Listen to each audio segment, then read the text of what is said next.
Es miembro de las Academias Mexicanas de las Ciencias y Nacional de Medicina. Actualmente es el director general del Instituto Nacional de Medicina Genómica. Les pido que recibamos con un aplauso al doctor Javier Solón.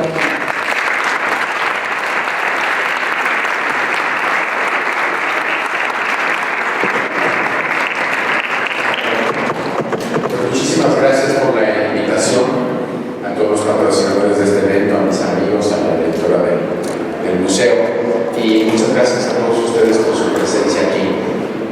Me gusta mucho poderme dirigir al público en general. A veces uno como científico está metido en sus investigaciones o en las labores institucionales, y es muy agradable poder dirigirse a una audiencia que está interesada y que está formada por personas que no son especialistas.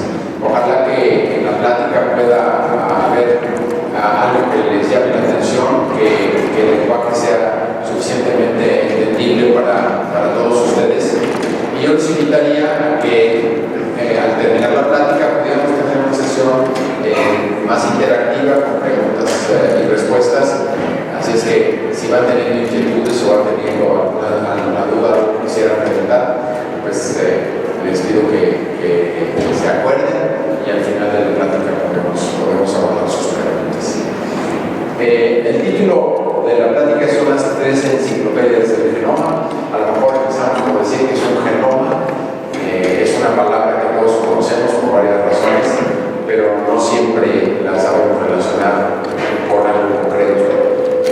Durante mucho tiempo hemos hablado todos de genética, pero en el siglo XXI estamos hablando de genómica. Estamos hablando del conocimiento de todo el patrimonio genético, de toda la información genética que está presente en los seres vivos, porque hoy día podemos acceder a ella. Y eso es de lo que se trata mucho, de lo que les voy a platicar. El tema entonces hablo de que en los genes están escritas 3 enciclopedias. Está escrita una enciclopedia de biología, ahí conocemos las instrucciones que determinan cómo se hacen los seres vivos, pero también existe un registro histórico, y vamos a ver cómo es que lo podemos interpretar, de cómo han ocurrido muchas cosas a lo largo de muchos años, milenios y millones de años, que están escritas en el material genético. Y finalmente, en lo que importa mucho a todos nosotros y también a lo que se dedica el instituto en el que estoy actualmente, a mejorar la salud de las personas a través del conocimiento de su genoma. A esas 3 cuestiones nos vamos a referir. Yo quisiera ponerles primero un video muy cortito que nos ilustra algunos de los éxitos más recientes que han ocurrido en relación con los usos en el ámbito de la medicina. Por favor.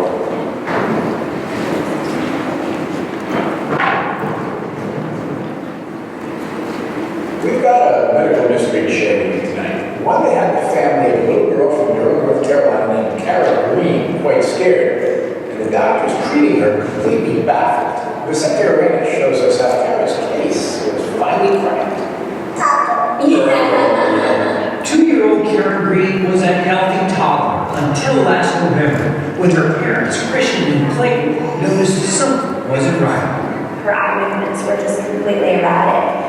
And that was really scary to look at her, and her eyes would just move all over. Within weeks, Kara lost muscle control and became unsteady on her feet. Her arms grew limp, and even keeping her head up was a struggle. And then we started noticing her dropping toys, falling on her face, not catching herself in her arms.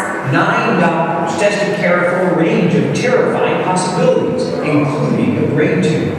Did you think that you were going to lose Kara? Yeah, I never. It almost seemed inevitable. Kara was just days from starting chemotherapy for presumed autoimmune disorder You say hi to Dr. Shashi? when she saw Dr. Vandana Shashi, a geneticist at Duke University Medical Center. What were you thinking when you saw all of these symptoms presenting themselves? It was a real mystery. Dr. Shashi suspected a genetic problem. Using new technology, Duke researchers sped up a process that typically takes 3 months. In just 3 weeks, they pinpointed a genetic mutation so rare, only about 100 cases have been diagnosed. That morning, before we gave them results, my heart was racing. I was so excited. I wanted to rush into that room and tell them we have a treatment for your daughter. Kara, what is this? Kara has Brown-Villeneuve syndrome, or BBVL. Fingers. As complicated as it sounds, the treatment is simple. So you're telling us that if we give her a vitamin, that she's gonna, she'll stop getting worse and she might get better? So your medicine. Massive doses of vitamin B2 that she lacked led to dramatic improvements. Now Kara can feed herself and lift her arms. A medical mystery solved by cracking her own genetic code. Vicente Adams, CBS News, Durham, North Carolina.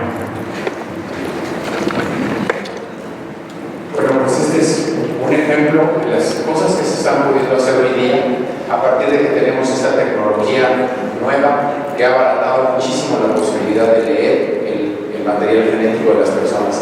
No lo explican con todo detalle en este reportaje, pero se trató de leer todo el genoma completo de esta niñita para ver en cuál posición de los 3.200 millones de letras genéticas había un error. Y los investigadores actuales lo pueden encontrar y se dieron cuenta que era un gen que determina el transporte de la vitamina hacia dentro de las células. Y de esa manera se dieron cuenta cuál era el problema. Y con estos casi milagros de la medicina moderna vamos a empezar a ver cotidianamente a partir de la tecnología genética que estamos viviendo al inicio de este milenio. Más adelante veremos también cómo y por qué están habiendo estos avances en medicina, pero yo quería mostrarles algunas de las visiones más contemporáneas de lo que está pasando. Y una que me llama también muchísimo la atención, que se basa en la tecnología más moderna de genética, es esto que llamamos la optogenética. Y aquí de lo que se trata es de poder aislar genes y poder modificarlos de manera que ahora los podemos controlar con destellos de luz. Y al punto de a qué sofisticación se ha llegado, que se pueden tomar estos elementos genéticos y hacerlos llegar, mediante las técnicas de modificación de genes, hacerlos llegar, por ejemplo, a las neuronas, hacer que las neuronas en su membrana coloquen un sensor de luz y poder activar o apagar neuronas a discreción. Eso se puede hacer llegar a las neuronas específicas, por ejemplo, de la movilidad de un gusanito y poder controlar su movimiento a partir de prender o apagar la luz. ¿Sí?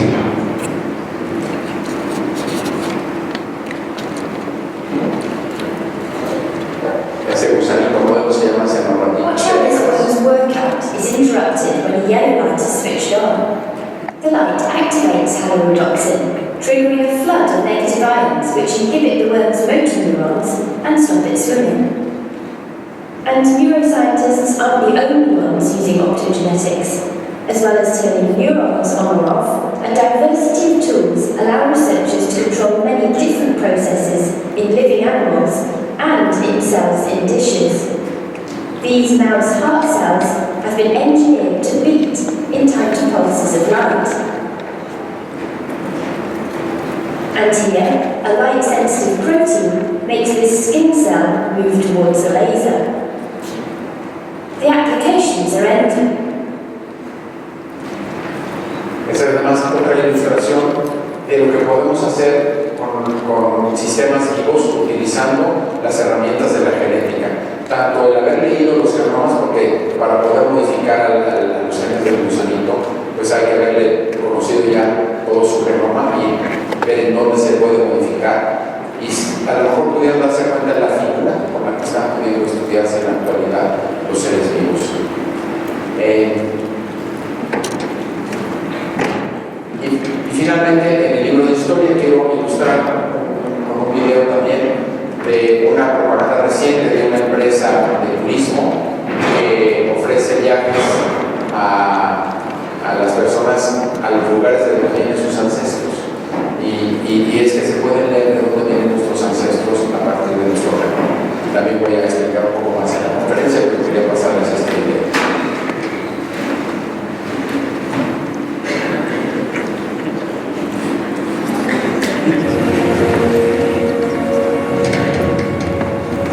I'm proud to be English. My family have served and defended this country and been to war for this country. I'm really patriotic about Bangladesh. Well, I am 100% understanding here, definitely. We're just proud black, so that's it. Yeah, I think we are probably the best country in the world, if I'm honest. Think about other countries and other nationalities in the world. Are there any that you don't feel you get on with well, you won't like particularly? Germany. Yeah, I'm not a fan of the Germans. How would you feel about taking a journey based on your DNA?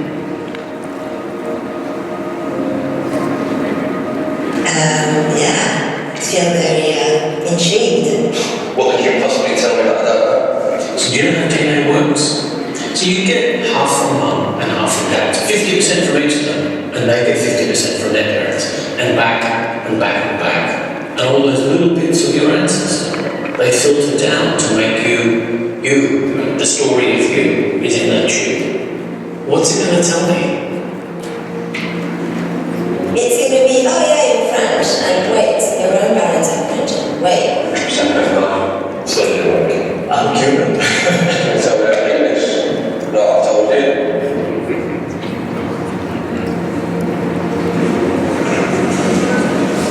Jay, come down and join us.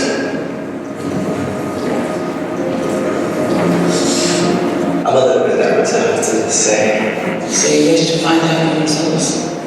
Will you read it out to us, please? Oh my god. Wow. I didn't expect that. All of them.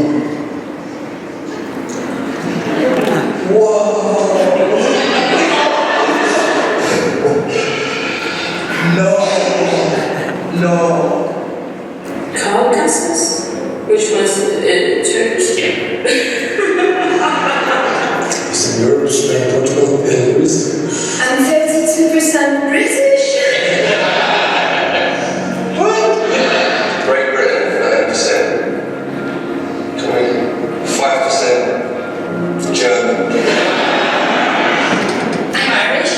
Yeah. So I'm a Muslim Jew. I'm going to go a bit far right now, but this should be compulsory. There would be no such thing as like extremism in the world if people knew their heritage like that. Like, who would be stupid enough to think of such thing as like a pure race? In a way, we're all kind of cousins, in a broad sense. Jay from everywhere, face-to-face. Real man. Wow, that's cute. Thank you.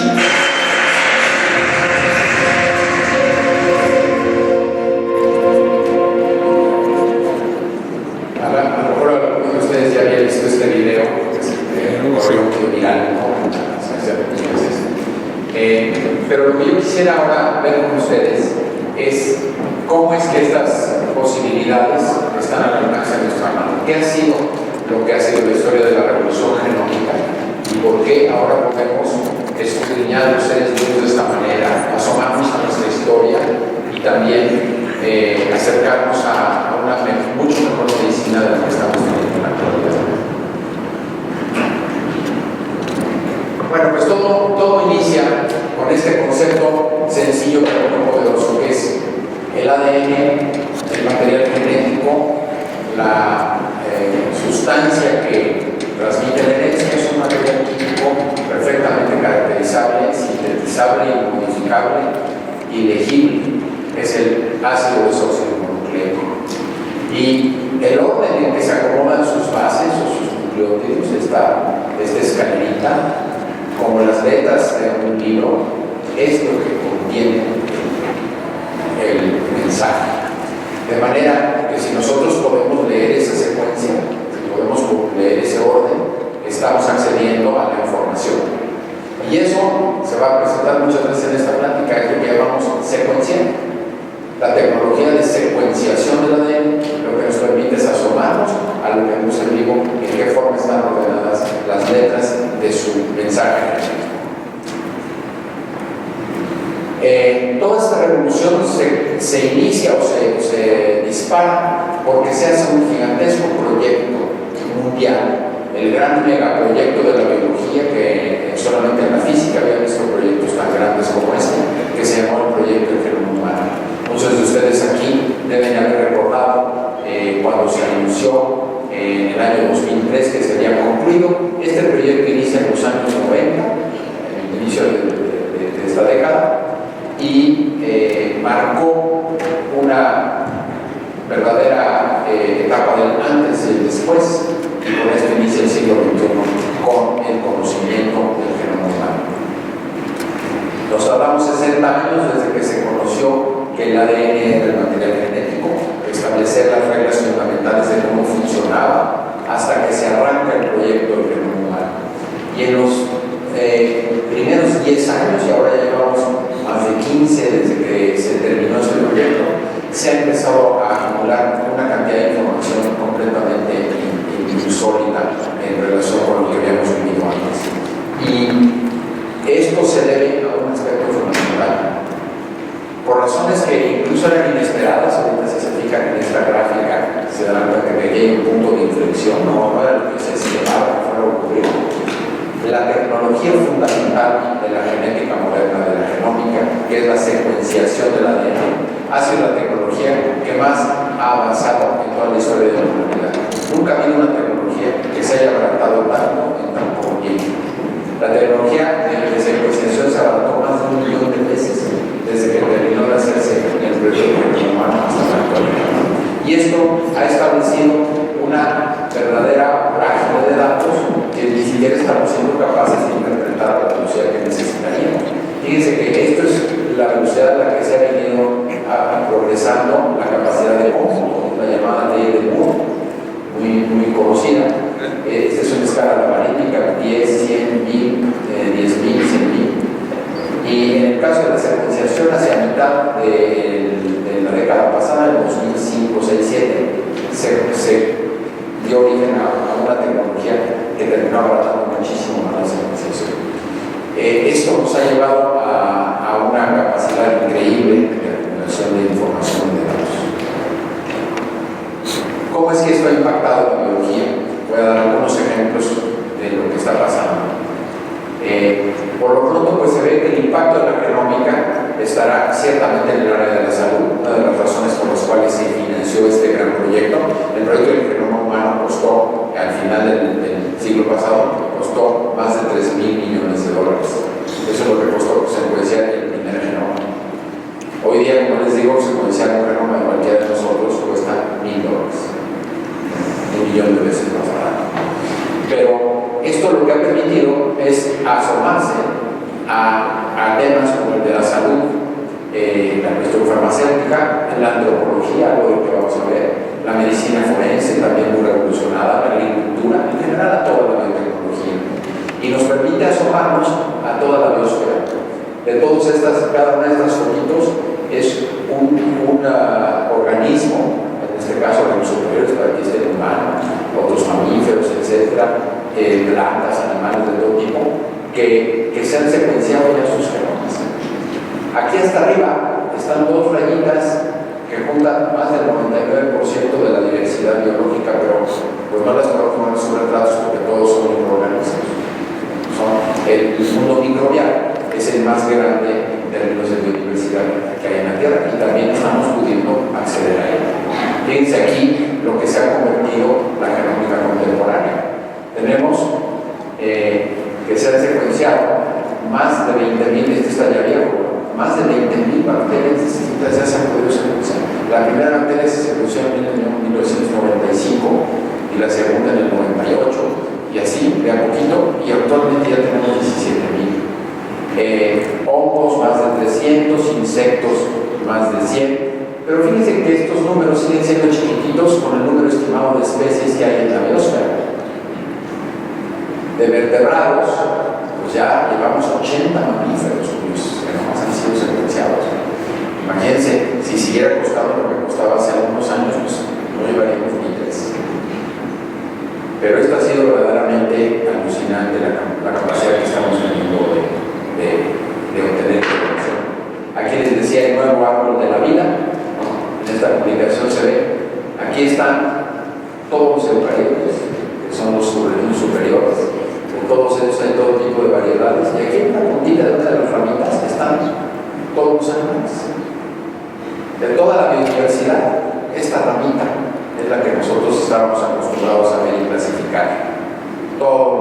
vida microbiana. Y estaba fuera de nuestro alcance porque no la podíamos cultivar. Pero hoy día, aunque no la podemos cultivar, la podemos secuenciar. Podemos meter muestras de todo tipo a las máquinas de secuenciación y podemos ver qué vida hay ahí, la podemos entender y clasificar. Este es el mundo de los microbiomas que llamamos, y es la microbiología completamente revolucionada por la capacidad de secuenciar los genes. Pues bien, aquí no quiero dejar de mencionar que en México, antes de que fuera esa época donde la secuenciación es baratísima, se han secuenciado y estudiado algunos muy importantes organismos. Este, por ejemplo, el rizoma, que es el que permite la fijación biológica del nitrógeno en el frijol, es una de las aportaciones de la agricultura mexicana al mundo, porque el frijol, el centro de origen es México, y aquí se entendió que el frijol tiene su propia manera de fijar el nitrógeno de la atmósfera y por eso es fertilizante natural. Y los antiguos mesoamericanos sabían que había que rotar los cultivos porque el frijol permitía fertilizar al maíz y había que estarle dando la vuelta.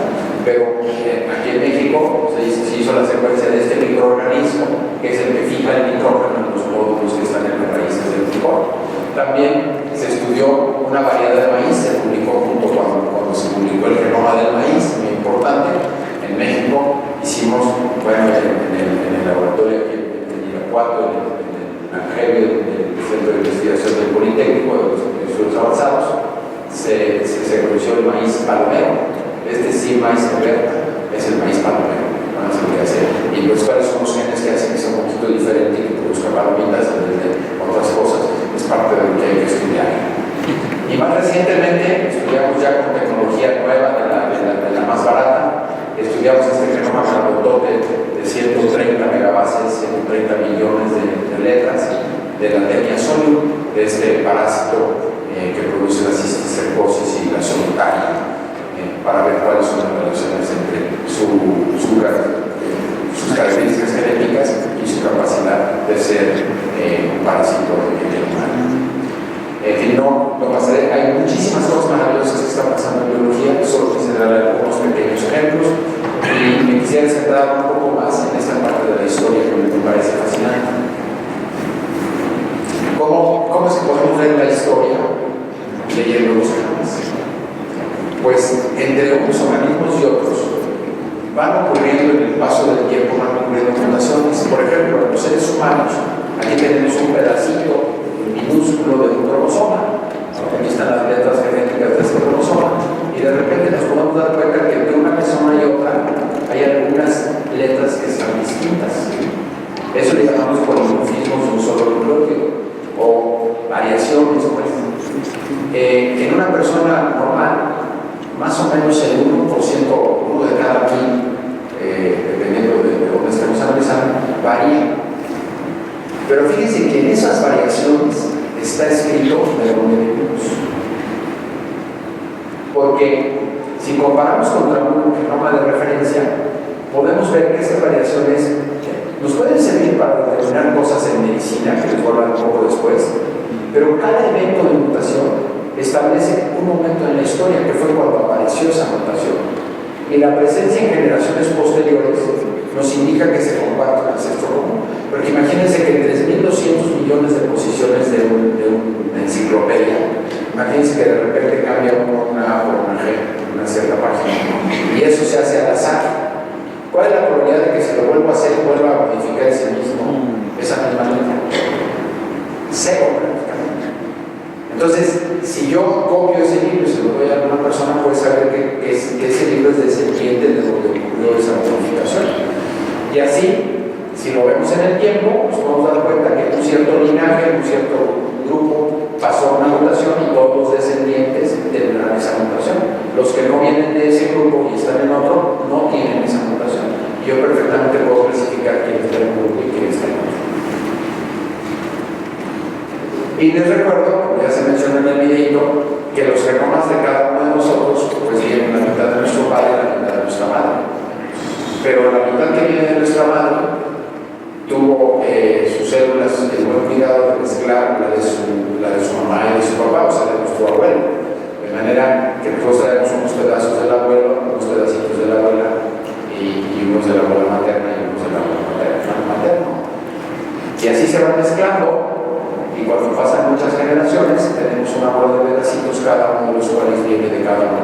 de aquellos que nos dieron origen a lo que hoy somos. Pero como esos pedacitos que ahí se ven muy chiquitos, cada uno puede tener 30 millones de letras, o sea, algo así muy largo. Cuando los vemos con cuidado, todas sus variantes podemos trazarlas con gran precisión a de dónde venimos. Y esa es la base de lo que podemos hacer hoy. Hoy podemos ir viendo esta distribución. Y además hay otra cosa muy interesante. Hay unas partes de nuestro genoma que no se mezclan. Y entonces esas nos permiten irnos lejísimos en el tiempo.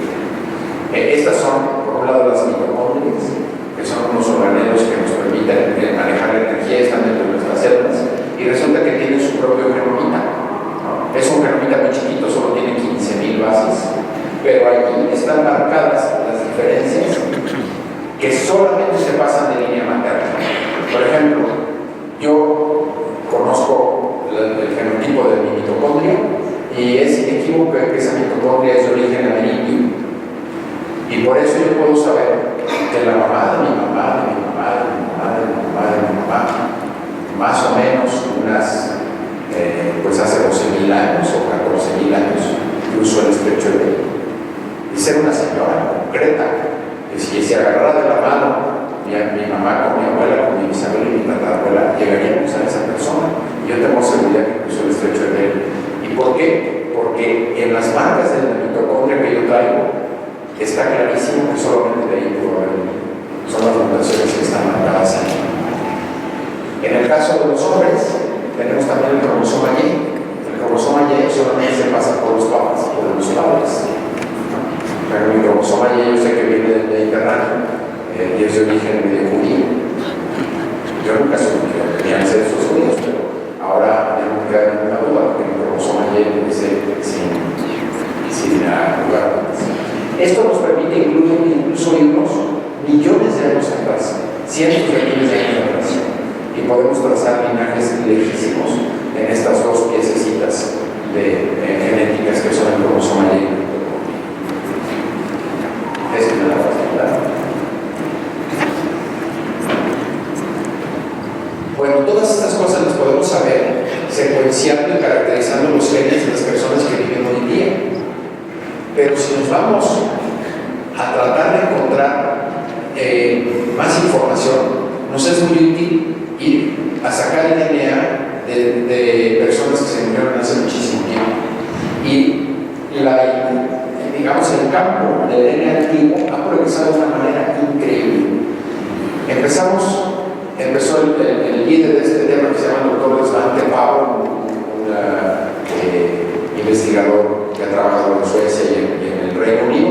Empezó por secuenciar momias que tenían algunos miles de años de haber muerto. Pero después se dio cuenta que sus técnicas bien refinadas podían irse más atrás y más atrás. Y hasta ahora se han secuenciado fósiles, por ejemplo, que están en lugares muy fríos, donde vivieron los hombres de Neandertal. Y se tienen algunos fósiles súper bien caracterizados, súper bien secuenciados. Conocemos entonces ahora el genoma del hombre de Neandertal, que se extinguió hace 30.000 años.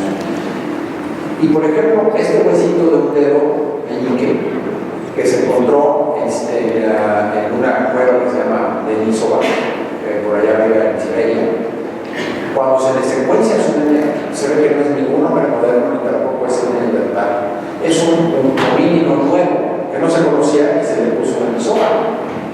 Con esto se ha reconstruido la historia de los homínidos que vivieron más o menos en esas épocas, y ahora sabemos que además de los neandertales existían los Denisova, y sabemos que estos se cruzaron, se mezclaron con algunos hombres modernos en ciertos momentos, y todos, la mayor parte de nosotros aquí traemos algunos pedacitos de DNA de neandertal que se mezclaron cuando estaban cruzando nuestros ancestros por el Medio Oriente, y por ahí todavía había neandertales antes de que se extinguieran. Cada quien puede emitir su hipótesis de por qué cree que se extinguieron los neandertales, ¿no?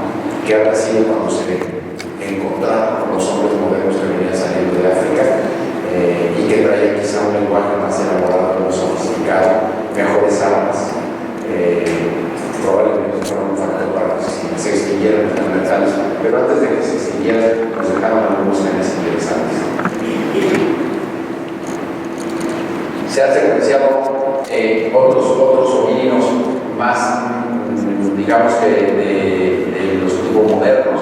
Este hombre de 45.000 años de antigüedad, se puede saber por su genoma que era nieto de un neandertal. ¿Cómo podemos saber eso? Pues porque la cuarta parte del DNA que se secuencia es neandertal. Quiere decir que un abuelo era neandertal. Estamos hablando de podernos asomar a lo que pasó hace 45.000 años. Y eso nos revela la historia escrita en el ADN. Este es el nuevo mapa de lo que ha pasado en la historia de la humanidad. Aquí están los antecesores de estos homínidos, de los cuales traemos DNA los hombres modernos. Acá están los hombres modernos. Hace más o menos 650.000 años se dividieron estas poblaciones, la que dio origen a los denisoi, a los neandertales, y la que dio origen a los hombres modernos. Más o menos en África hubo una expansión hace 150.000 años. Estas son poblaciones africanas. Y después de hacerse chiquitas en cuellos de botella, fueron de poquitas poblaciones, de unos cuantos seres humanos. De estas luego se expandieron, aquí están los que dieron origen a los europeos, a los del Asia del Este, a los americanos, a Oceanía, etc. Hoy día podemos pasar todo eso leyendo la ley y podemos saber quién viene de dónde. Ahora no hay ninguna duda de que todos los seres humanos que poblamos la Tierra en la actualidad somos descendientes de un grupo que dejó África hace 70.000 años. No hay ninguna duda de que todos los pobladores autóctonos de América cruzaron el estrecho de Bering hace más o menos 15.000 años. Y eso lo sabemos secuenciando el DNA. Aquí están estas mapas de las migraciones humanas. Y fíjense que aquí dice poblamiento de América entre 15 y 23.000 años. ¿Y por qué 15 y 23.000 años? Aquí es un dato clave que nos va a ser útil para entender cómo estamos los pobladores de México, y que les voy a decir un poco después. Y es que este cruce no fue inmediato. Nosotros hemos aprendido que los pobladores de América cruzaban por el estrecho de Bering, pero lo que no es tan conocido, y es una información más nueva, es que cruzaban, pero se quedaron guardados allí en un lugar que se llamaba Beringia. Se quedaron guardados más o menos entre 5 y 10.000 años. Entonces imagínense que todos los antecesores de los pobladores actuales de América se alimentaron de caribús, de estos venados del Ártico, y de plantas muy especiales, eran cazadores y recolectores, y estuvieron sometidos a esa dieta y a ese clima durante más de 5.000 años. Ahí evolucionó su genoma durante muchísimo tiempo. Y esta evolución de ese genoma es la que luego se usó, pues, este grupo ancestral, este grupo ancestral de Beringia, que estuvo guardado en Beringia, después se distribuyó en toda la América. Empezó a las praderas de Estados Unidos, luego pasó a los desiertos, luego vino a la altiplanicie mexicana, después pasó por las selvas y después se fue hacia Sudamérica, otra vez a los climas temperados. Y en menos de 2 o 3 mil años ya estaba poblando toda América. Imagínense el efecto que tuvo en esos pobladores que tenían un genoma adaptado al Ártico. Ahora se distribuido a todos estos climas. ¿Qué es lo que ocurrió con nuestro genoma? Eso es lo que estamos averiguando ahora, leyendo los genomas, pues así que de todos nosotros, ¿no? Conforme vayamos teniendo oportunidad de que lo conozcamos. Pero eso es lo que marca la característica de nuestra población. De hecho, pues sí se ha secuenciado también un DNA antiguo en un cenote allí en Yucatán. Se encontró un cráneo y se vio que esta era una persona que hace 12.000 años se cayó en ese cenote o ahí se cubrió su tumba, que su DNA mitocondrial venía del estrecho de Bering, venía de Asia. Pues bien, con todo esto que está pasando en la actualidad, una vez que podemos trazar todos esos orígenes, podemos hacer el genotipo por menos de $100 y podemos hacer el genoma completo por el orden de $1,000. Prácticamente se va a empezar a juntar una cantidad enorme de genomas. El primer genoma que costó $1.000 millones estaba por aquí. Pasaron varios años para que se creara el segundo genoma, el de James Watson, el descubridor de la doble hélice, se le hizo su genoma. También costó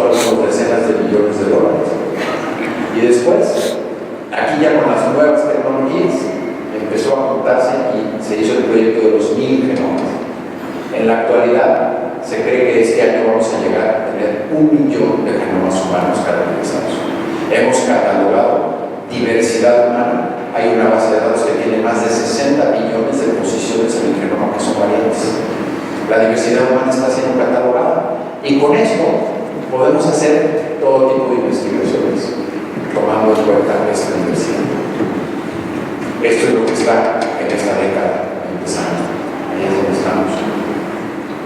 Claro, esto tiene algunas consecuencias. La información de nuestros genomas revela inevitablemente relaciones familiares y a veces hay que tomar decisiones. Nosotros, por ejemplo, en mi familia nos hicimos nuestro genotipo y cuando decidimos que no íbamos a ser varios hermanos, pues tomamos la determinación de aceptar que pudiéramos ser hijos del mismo papá. ¿Por qué? Pues sí, porque el genoma inmediatamente lo hace. Y bueno, afortunadamente, si eran los hijos del mismo papá, y mis hijos eran hijos.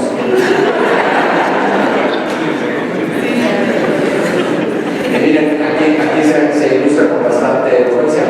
Uno de mis sobrinos, hijo de mi hermano, nos intercambiamos permisos para saber quién era quién cuando se compararon los genotipos en la nube, ¿no? En la base de datos. Uno da autorización, si uno no da autorización, pues se queda privado su genoma y no pasa nada. Pero si uno da autorización de que se compare con otros, se pueden encontrar los parientes. Por cierto, tiene uno que poner una palomita y decir que está muy de acuerdo que le revelen parientes cercanos.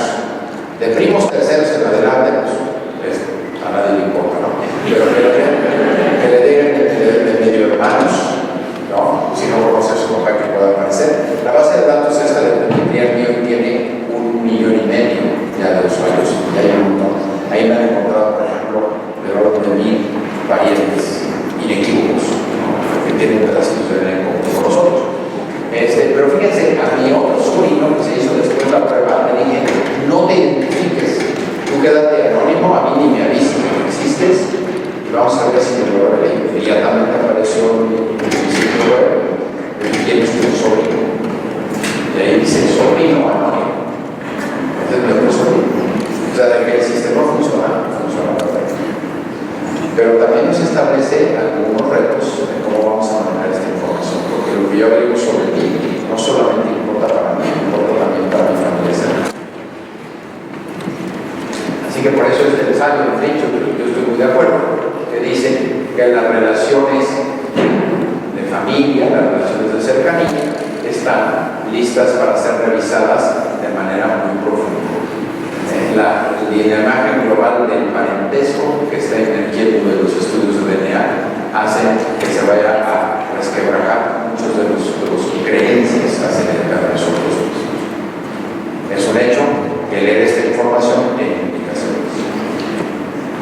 Muy bien, pues eso es un poco de lo que estamos aprendiendo de historia a partir del ADN y quisiera entrar ahora en medicina. Miren, de estos muchos genomas que ya se han secuenciado, podemos tener un mapa de cuánto diferimos un humano de otro.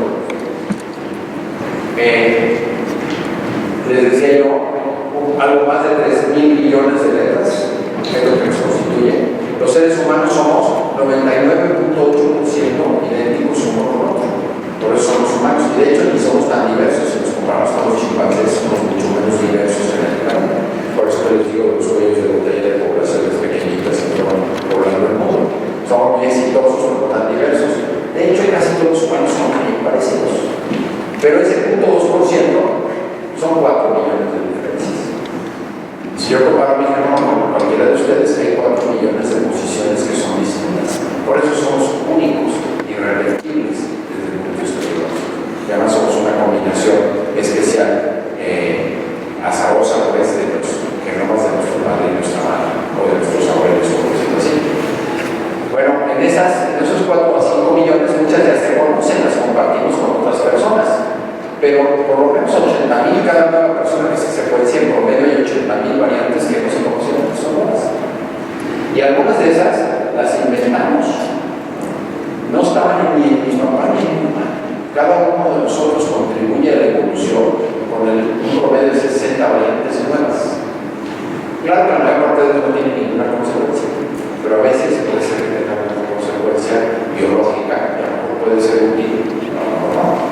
Y así es como opera la evolución, a partir de esta innovación que cada generación tiene. Déjenme que les diga que de estas 60, más o menos 40 y tantas vienen del papá y solo 20 de la mamá. Y no sé si ustedes imaginan el porqué. Y es que para fabricar un espermatozoide hay que replicar el DNA muchísimas veces y se fabrican millones. Y en cambio para fabricar un óvulo se hace de lentitos en lentitos.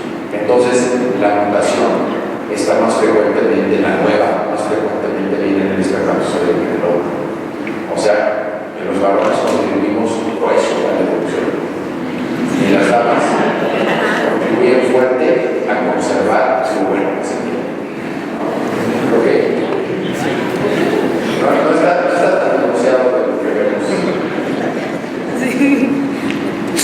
Bueno, también es cierto que cada uno de nosotros hay variantes disruptivas, traemos genes rotos, todos traemos genes rotos. Y podemos vivir y estar aquí presentes con genes rotos. Si tenemos la mala suerte de que se nos rompa algún gen muy importante, podemos padecer una enfermedad genética como de la niña que presenté al principio. Y las enfermedades genéticas de alta penetrancia de genes muy, digamos, de consecuencias muy graves que sí existen.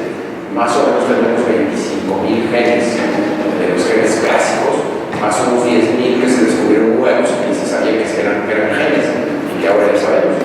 Pero en esos 25.000 pues hay unos muy importantes y otros que son más de 10.000, ¿no? O que tienen variantes que eran diferentes características. Bueno, eso es lo que somos de manera de nuestro genoma. Pues para hacer las cosas más complejas, cada uno de nosotros va cargando más de 1 kilo de bacterias. Y en ese kilo de bacterias hay más células bacterianas que humanas. Entonces nosotros somos como de 2 grupos de genoma, nuestro genoma, que tanto cariño le tenemos, y el de todas las bacterias que tenemos cargando tienen más genes y que son indispensables para que podamos vivir bien. Bueno, de esas no conocíamos y no nos podíamos asomar a ellas, pero ahora con las nuevas tecnologías pues ya podemos asomarnos y podemos secuenciarlas y podemos ver cómo van variando en el tiempo, etc. Y la interacción con el propio genoma determina qué organismos pueden vivir en cada persona. Y también lo que comemos, lo que hace que nuestro microbioma de nuestro intestino sea de una manera, no sea de otra, cuando estamos enfermos, cuando sanamos, cuando cambiando. Y estamos aprendiendo a leer toda esta diversidad y cómo nos influye en nuestro estado de salud y enfermedad. Esto era imposible hace unos pocos años. Bueno, como yo les decía, hacia el fin del siglo pasado se determinó la estructura del genoma y en esta gráfica se trata de ilustrar cómo va a ir modificándose las aplicaciones y el conocimiento desde la comprensión simplemente de la estructura de los genomas hasta las mejoras en la efectividad de los servicios médicos. Esta es la perspectiva de cómo va a ir modificándose. Fíjense, estamos en esta década y están empezando a aparecer las primeras aplicaciones del uso de la información genética en salud. Pero la expectativa es que en los próximos años, digamos, en las próximas 2 décadas, va a ser una verdadera avalancha de nuevas posibilidades de educación y de diagnóstico basada en esa capacidad que tenemos hoy de leer en materia genética. Por eso estamos transitando a esta medicina de precisión, a esta medicina personalizada, esta medicina más preventiva, predictiva, de manera muy acelerada. En la actualidad ya tenemos algunas áreas muy calientes en medicina genómica, la del cáncer definitivamente, la del manejo de los medicamentos que llamamos farmacogenómica, que nos dice qué medicamentos nos hacen daño, qué medicamentos sí nos funcionan. Todos sabemos que hay medicamentos que no nos funcionan a unas personas y a otras sí, que a unas les hacen más bien daño. Y eso hasta ahora no se sabía muy bien por qué. El factor genético es muy importante para esto y ahora vamos a poder ver por unos cuantos pesos. Y fíjense que la medicina genómica se va a aplicar desde antes de que nazcamos y hasta que nos curamos. Es impresionante ver que hasta desde la planificación familiar podemos ver qué tan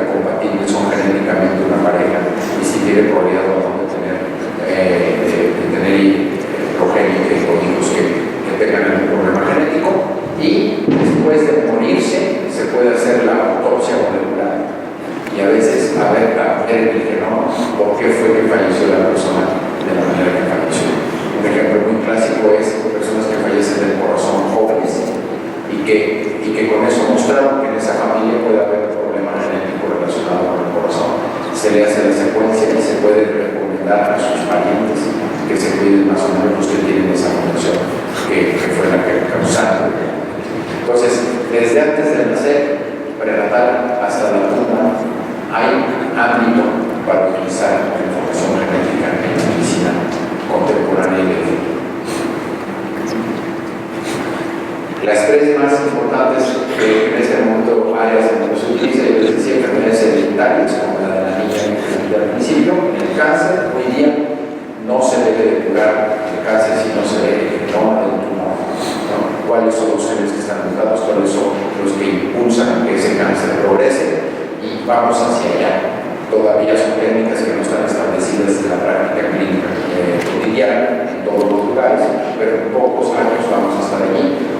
El cáncer es una enfermedad genética y para poderla curar bien hay que interesarse primero ver cuáles son los genes que están modificados. Y también las enfermedades infecciosas, porque como les digo, podemos acceder al microbioma. Y entonces, en vez de estar tratando de cultivar los microorganismos, saber cuál es el que está causando la enfermedad, simplemente vamos a secuenciar pues, el fluido o el material biológico directamente, vamos a hacer un catálogo de todos los bichos que están ahí, si tienen o no genes de resistencia al antibiótico y si tienen genes o no de patogenicidad del tejido. Eso va a ser el pan de cada día en unos poquitos años. En el Instituto de Medicina Genómica tenemos, por ejemplo, un laboratorio de diagnóstico genómico que nos permite hacer pruebas en estos diversos momentos, un diagnóstico temprano, ver el riesgo de que haya más grave la enfermedad, sugiere qué tipo de tratamiento se dé y qué seguimiento hay que darle a partir del ADN del tumor. Y en todos estos tipos de tumores ya se pueden hacer estos análisis. Cuando los médicos mandan a hacer la prueba, se puede hacer ya en México, en el instituto, estamos ya haciendo. Finalmente quisiera decirles cuáles son las perspectivas. Como yo les decía, el primer genoma costó más de $1.000 millones, en la actualidad se puede hacer por cerca de $1.000. Pero además, fíjense que este secuenciador no es de utilería, es real. Este secuenciador de ADN de este tamaño, conectado a una computadora en el puerto USB, puede secuenciar en tiempo real millones de pares de bases. Podemos usarlo en el campo. Este no es el más barato, pero sí es el más práctico y muestra hacia dónde va. Y en la actualidad tenemos muchísimos proyectos súper ambiciosos para secuenciar genomas humanos. Como les decía, en el año 2017, no se logró en el 2017, en el 2017 seguro que sí habrá más de 1 millón de genomas secuenciados humanos, y pensamos que podrá llegarse a 1.000 millones de genomas, prácticamente una fracción importante de la humanidad podrá tener su genoma secuenciado en menos de 10 años. Todo esto nos trae a una perspectiva de futuro pues muy disruptiva, donde va a haber cambios muy importantes. Bueno, pues yo quiero cerrar con esto, que es un anuncio de algo que ocurrió hace poquitito. Todavía no da el premio Nobel, seguro lo va a dar, y es la posibilidad de modificar los genomas. Nosotros hemos podido modificar el ADN de manera muy laboriosa, ¿no? Al principio, cuando hablaban de mi especialidad en la ciencia, decía que yo tengo especialidad en hacer síntesis del ADN. O sea, podemos sintetizar pedazos de ADN y con ello modificar, pero ha sido siempre muy complicado. Imagínense lo que significa modificar un cromosoma de una posición en un cromosoma de una célula humana. Estamos hablando de 2.300 millones de los 46 cromosomas. ¿Cómo puedo hacer llegar una modificación y modificar una letra y reinventarla? Pues hoy día se puede hacer, y se puede hacer con una precisión y una eficiencia nunca antes vista. Se calcula que esa tecnología es 100 veces más eficiente y más rápida que las anteriores tecnologías tradicionales. Entonces ahora está al alcance de muchísimos más laboratorios en el mundo hacer eso. La terapia génica, el curar la enfermedad mediante la modificación de los genes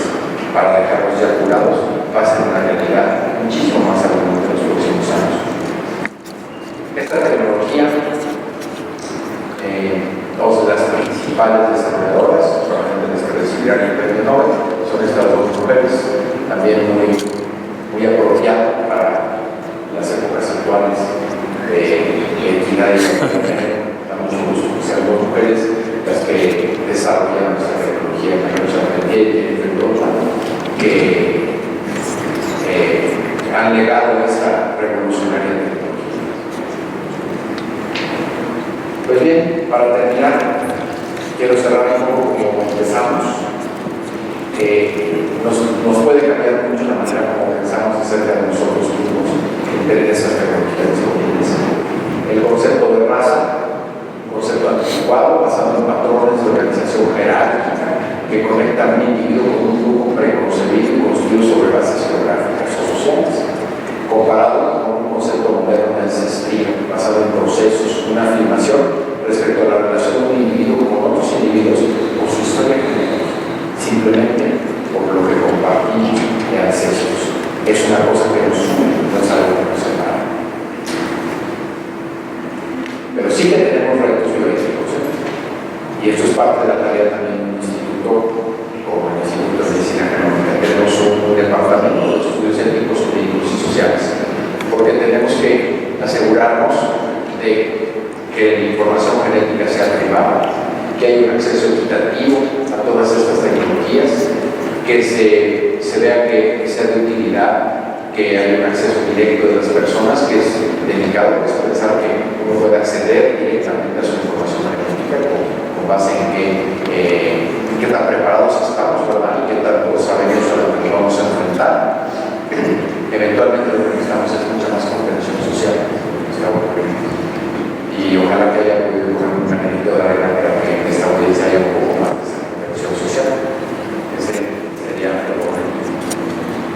Recientemente se ha publicado este estudio sobre la edición del genoma humano. Americó una reunión cumbre que se hizo en el año del 2015 y que habla sobre la ética de la ciencia y la gobernanza de la edición del genoma humano, porque se está viendo ya la posibilidad de que se modifique al genoma humano y que incluso se modifique de manera heredable hacia las siguientes generaciones.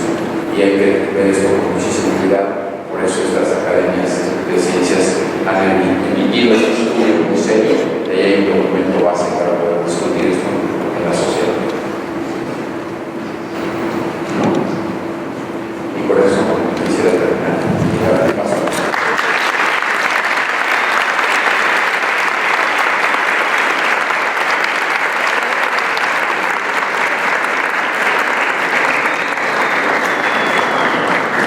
Pasamos a la etapa de preguntas y respuestas. Si alguien tiene algún comentario.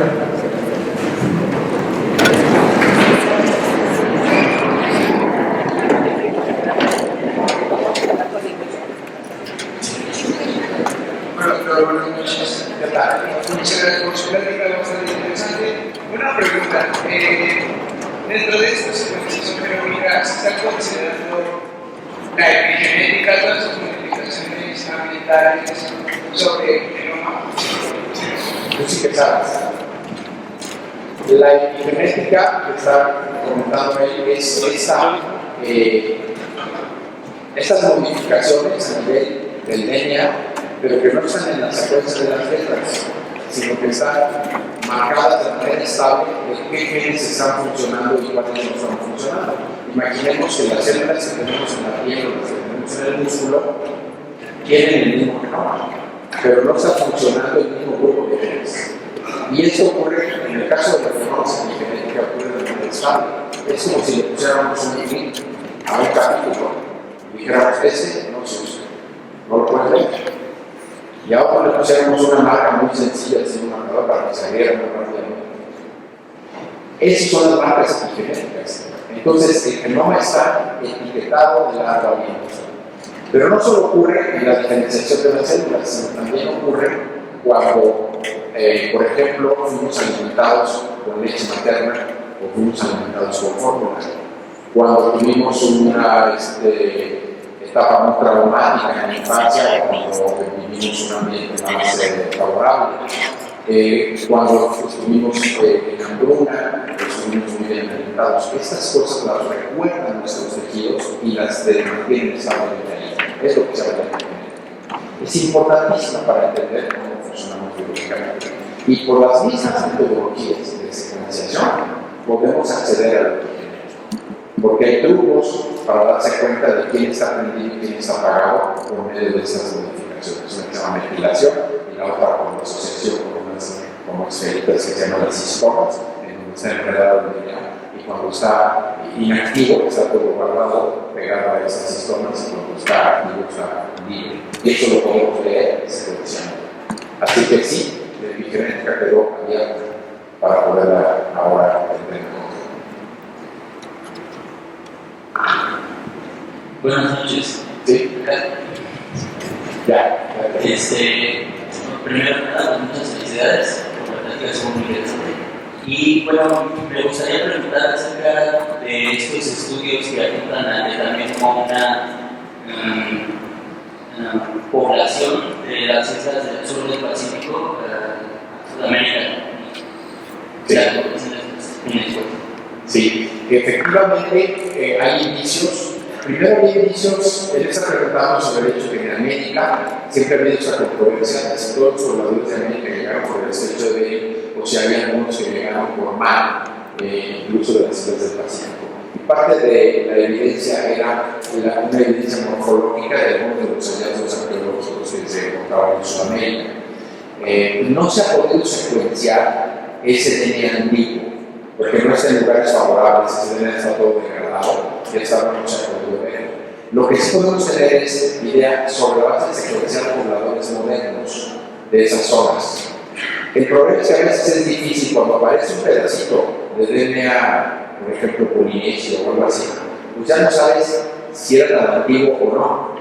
Puede haber manera con estudios más profundos y ese tema se va a disipar. Yo pienso que todavía hay inculados afuera y a lo mejor hubo alguna migración que sí llegó a América, pero seguramente es minoritaria. El grueso del patrimonio genético de los americanos proviene de este proyecto. Eso se saca de así. ¿Qué tal? Buenas noches. Vi una diapositiva que había un sintetizador que es más práctico, lo hace en tiempo real. Mi pregunta es, ¿qué es lo que mide y cómo le hace? ¿Qué tipo de relación, cómo funciona? Sorprendentemente, las técnicas de secuenciación tienen tecnologías bastante distintas. La original con la que se secuenció el genoma humano eran unos capilares en donde hacías mover los pedazos de DNA y por unas técnicas se hacían de diferentes tamaños, y entonces por el tamaño que iba pasando y los colores con los que lo habían etiquetado, tú sabías si era A, B, C o D, y por el tamaño sabías el orden. Esa tecnología sigue siendo usable, pero ya no se secuencia el grueso con esa. Luego otras, la tecnología dominante actual es sobre la base de unos microarreglos, ¿no? Unas plaquitas con agujeritos microscópicos en donde se ponen, se va secuenciando de manera paralela y tú secuencias 1.000 millones de fragmentos de DNA a la vez, pero se va sacando una foto, ¿no? Se va agregando reactivo y va creciendo y va leyendo, ¿no? La ventaja es que va leyendo 1.000 millones de secuencias al mismo tiempo, ¿no? Entonces se hace muy rápido y muy bien. Esta otra es una tecnología completamente distinta, es una tecnología de nanopor. Es algo maravilloso. Se hace en vez de tener un lugar donde va creciendo una cosa fluorescente, tú tienes un pequeño poro y por ahí se enhebra el ADN. ¿No? Logras que se meta ahí. Y conforme va pasando, va cambiando la corriente eléctrica y vas notando que por la morfología de ese cambio de la corriente eléctrica, sabes si es una A, si es una E, o si es una C, o si es una D. Y puedes medir más o menos 1.000 fases por segundo en cada poro. El problema es que no puedes hacer tantos poros, entonces nada más puedes hacer 1.000 poros a la vez. No puedes competir con otra tecnología, pero es una tecnología extraordinariamente poderosa y interesantísima. Esa es la base del asunto, ¿no? Es una especie de chip, ¿no? En donde abajo de cada poro está un potenciómetro y tú mides la corriente que está pasando por ahí y lo detectas en la computadora. En la computadora tienes un array y vas viendo cada vez que va pasando la hebra del DNA y se va aprendiendo diferentes colorcitos en el software y vas viendo en tiempo real cómo va pasando las cosas. Muchas gracias. Yo me quedé pensando en el DNA, A ver, no, claro, hay línea de los niños. Sí, en el genoma humano. Sí. De los emisoras. Sí. Entonces, yo creo que eso se puede hacer al revés. Y este genoma moderno podría ser, digamos, unidades que se sacan como hubo de ya un otro que todavía existe. Efectivamente, una vez que tú ya tienes un mapa muy claro de lo que se tenía fundamentalmente de humano moderno, de ese de 150.000 años en África, o de lo que pasaron hace 70.000, tú puedes saber a la hora que secuencias qué tenía raro. En el Isoba sí se secuenció el genoma y se sabe que está ahí proyección de Isoba no en todos los escritos humanos, fundamentalmente se le sube a 100. El de Isoba solamente se tocó con poblaciones de Asia y en el Asia del Sur, y esto lo detectas moderamente. Recientemente se secuenciaron unos genomas de unas islas cercanas en la India y se vio que había pedazos de un dominio que no se sabe qué es. Exactamente lo que tú dices. ¿Sí? Ahí hubo uno que por ahí andaba vagando hace 50.000 años, hace 100.000, no se sabe, y se sabe que no es ni emisor, ni es Neandertal, ni es Homo. Sé que sí, vamos a ir descubriendo porque sabemos que homínidos hubo muchos. Y ahora ya voy a hablar de cuáles son. ¿Cuál es la perspectiva para México del uso de estas tecnologías, específicamente en el sector salud, que permitan la detección temprana de enfermedades y que tengan acceso a toda la población de ello? Sí. Bueno, la perspectiva es buena por el hecho de que el Estado mexicano ha invertido tanto en tener algunos programas de formación de recursos humanos en genómica, como también en algunas instituciones que hacen genómica, tanto para el aspecto de biodiversidad como para el aspecto de salud. En el caso de la salud, el Instituto de Medicina Genómica. Entonces, sí tenemos personal capacitado y algo de tecnología bien competitiva para poder hacer eso. Hacer llegar estos descubrimientos y esta información, estas tecnologías al gran público en el sector salud, no es que vaya a ser tan caro, porque como hemos dicho, las clínicas han avanzado mucho. Aquí hay un reto todavía más importante, que es el de la capacitación del personal de salud. El personal de salud va a tardar tiempo en ir adoptando esas técnicas, en irlas comprendiendo, en que tiene esa posibilidad. Entonces se va desarrollando toda una industria, toda una especie de medicina del segundo piso, ¿no? que va a usar los sistemas más expertos. IBM, por ejemplo, tiene un sistema que se llama Watson, que te permite analizar montones de datos de manera muy sofisticada para generar el diagnóstico, para generar el pronóstico. Entonces los médicos actuales, sobre todo los del futuro, van a tener que aprender a cómo interactuar con estos sistemas expertos, y pues todo el reto de las instituciones como el INEGI es poner esto tan pronto como se pueda al alcance de tantos como se puede lograr, ¿no?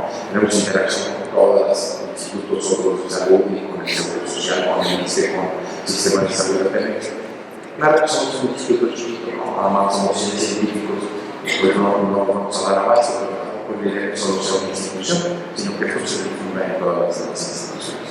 Pero creo que la estrategia es muy buena a nivel latinoamericano, en México es el líder, y ojalá y podamos seguir siendo cada vez más rápido. Hola, buenas noches. A mí me gustaría una pregunta respecto al microbioma. ¿Tendrá alguna relación o alguna asociación con nuestro genoma? O sea, ¿por qué unas personas tienen cierta calidad de microbioma asociado o no a enfermedades sistémicas? ¿Y por qué otras tienen otra presencia? Y si eso es establecido, o más bien, eso se debe a algo que está identificado en nuestros genes o que lo heredemos de nuestros padres. Yo creo que es una pregunta de investigación muy bien formulada. No lo sabemos. Yo siempre he dicho que el microbioma es tierra ignota. Sabemos que es muy importante. Estamos fascinados de ver cómo es cuando lo comparamos, cómo evoluciona desde que el niño nace para adelante. Nadie entiende por qué, qué es lo que pasa. Todavía no tenemos un conocimiento, tenemos muchos datos, estamos asombrados de lo que vemos, no no lo sabemos muy bien. Pero hay algunos datos que sí dan unas pistas, ¿no?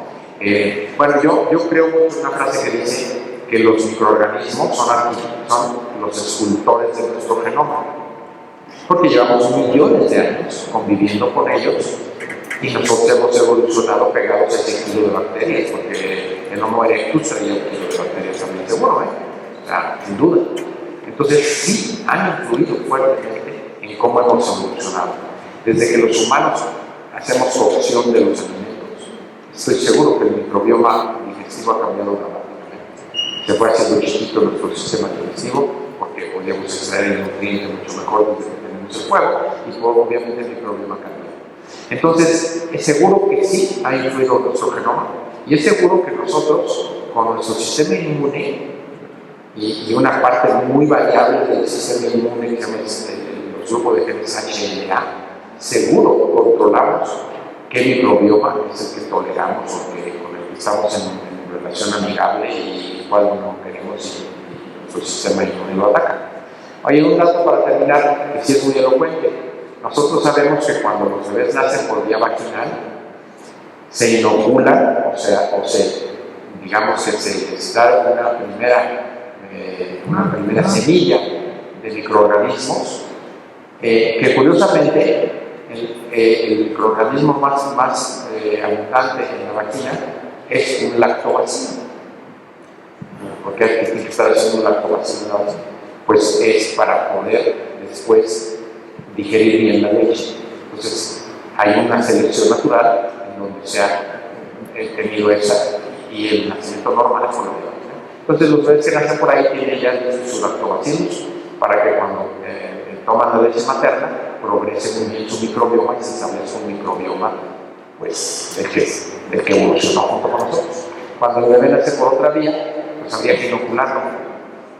Un amigo mío que pues se ve que nunca ha tratado con los médicos, dice que en vez de ponerles antiséptico a los niños recién nacidos que nacieron por cesárea, lo que habría que hacer es bañarlos en los jugos de la mamá. Y sí, eso debería hacerse, ¿no?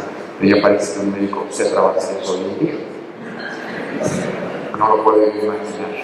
Pero ciertamente, ¿cómo intervenir? ¿Cómo leer el microbioma para saber qué nos dice de nuestro estado de salud? ¿Y cómo intervenirlo para modificarlo? Son preguntas que todavía no tenemos una respuesta, pero que es una investigación muy buena. ¿Sí?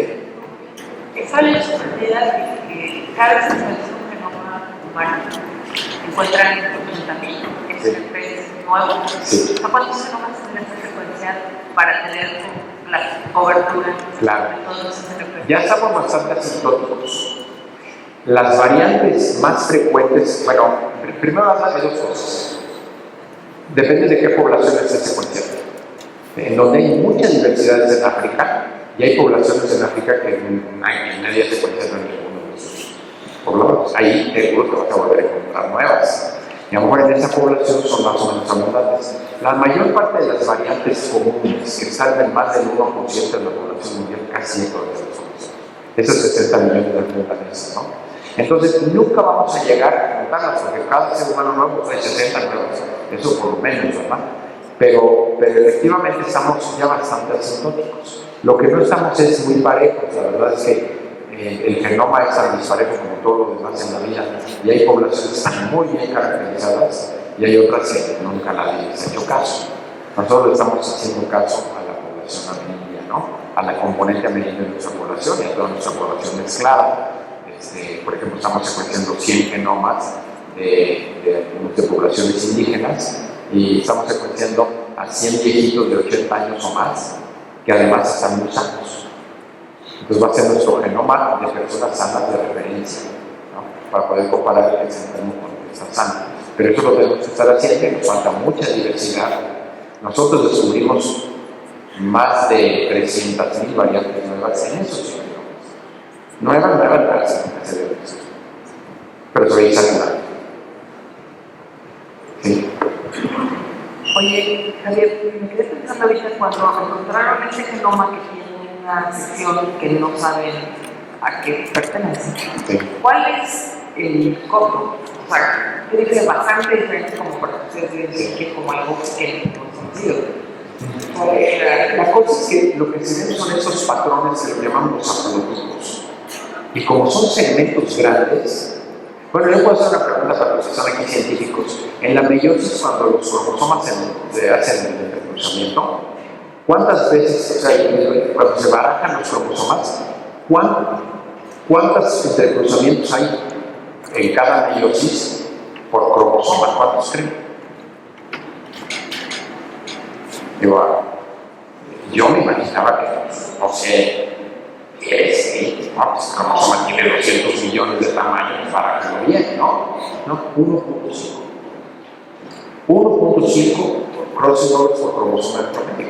Entonces, en realidad se barajan un poquito. Y hay hotspots, hay lugares en donde se cruzan y hay otros que nunca, son segmentos de millones de bases que nunca se barajan, o sea, siempre vienen juntos. Entonces, cuando tú ya ves los SNPs, pues son 300 SNPs, es un haplotipo completo, y nunca lo habías visto. En toda la población jamás lo habías visto. Tiene que venir de otro, que hace muchísimo tiempo que inició. Hay maneras que se pueden saber.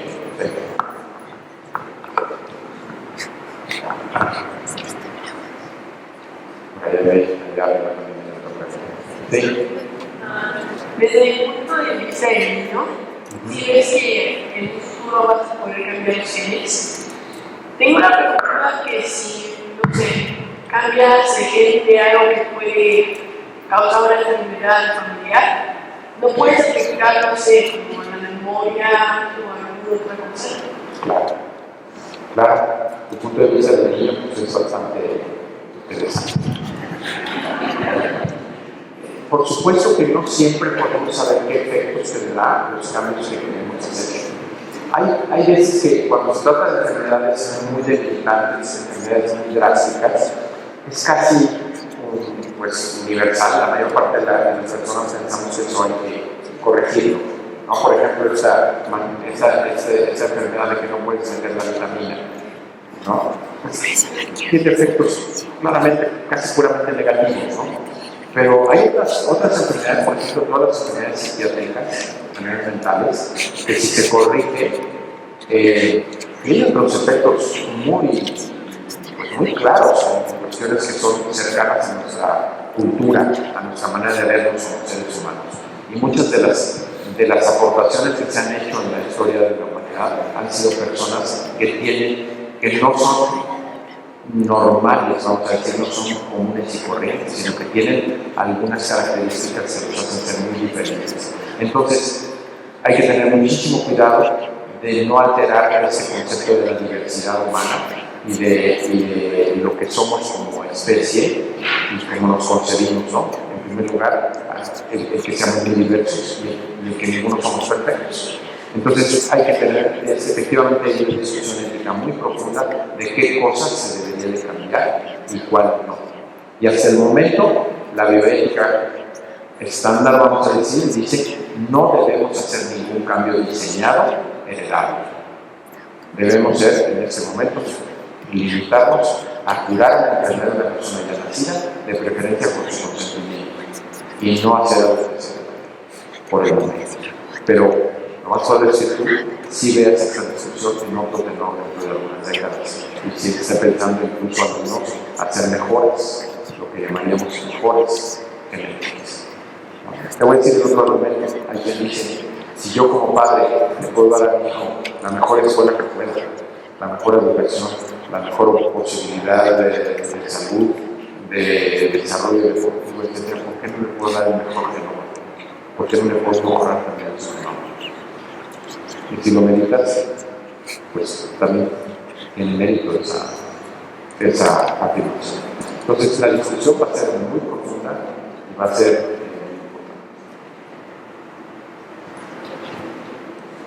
¿Alguna otra pregunta?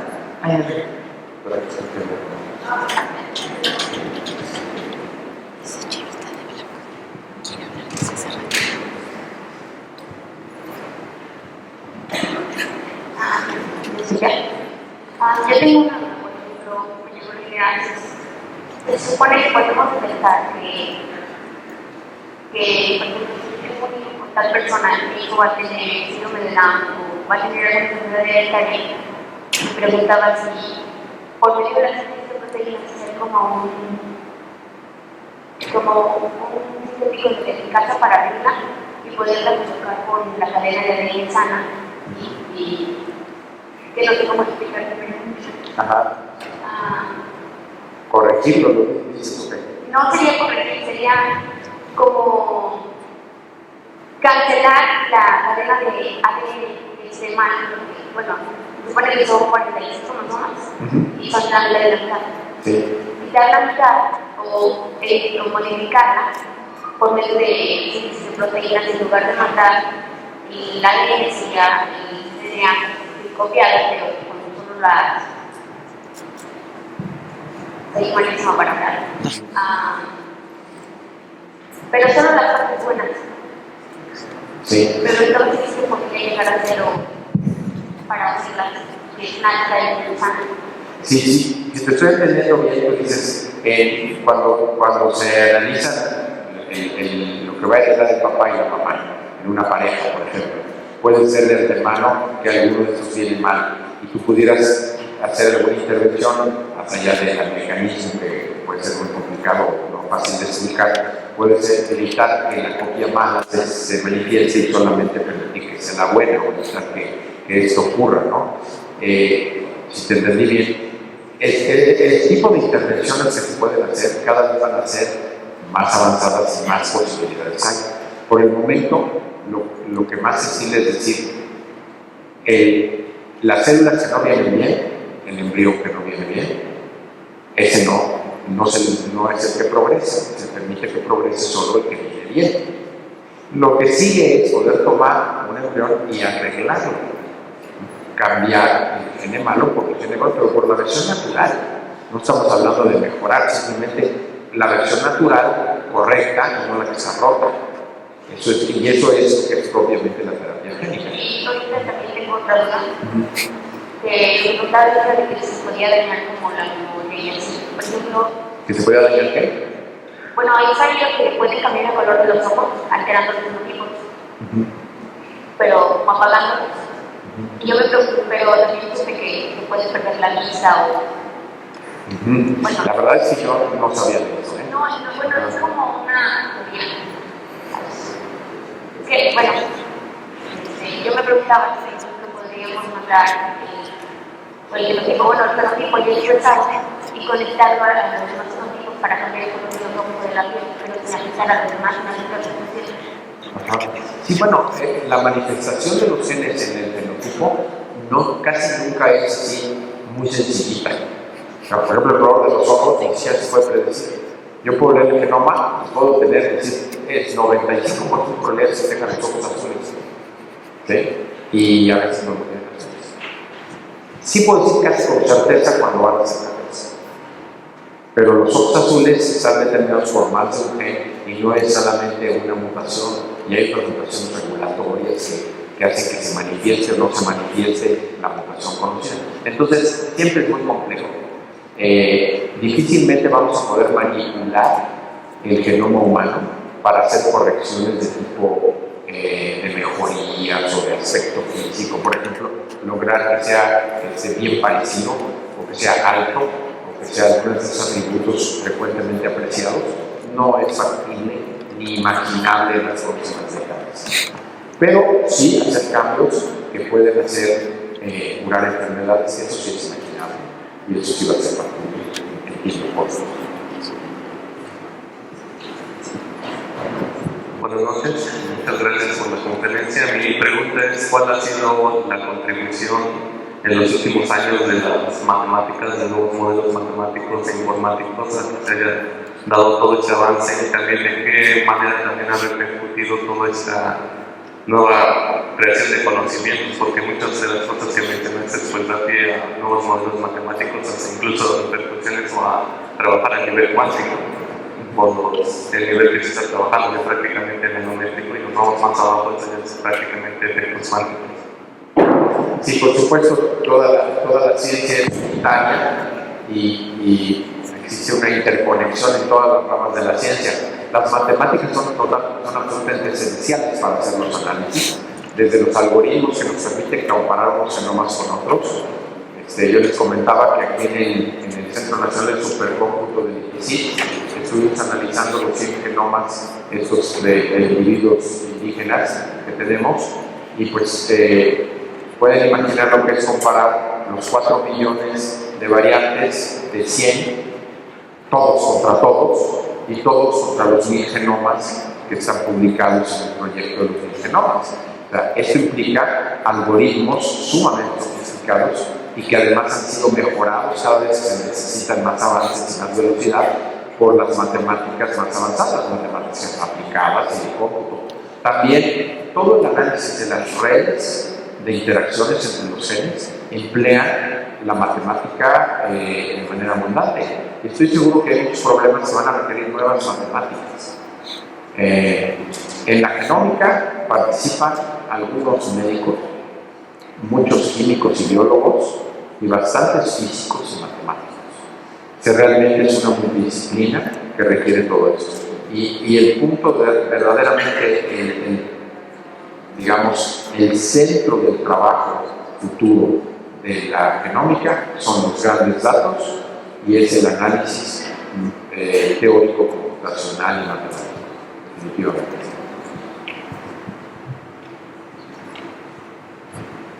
Bueno, doctor, pues muchísimas gracias. Vamos a dar un aplauso al doctor.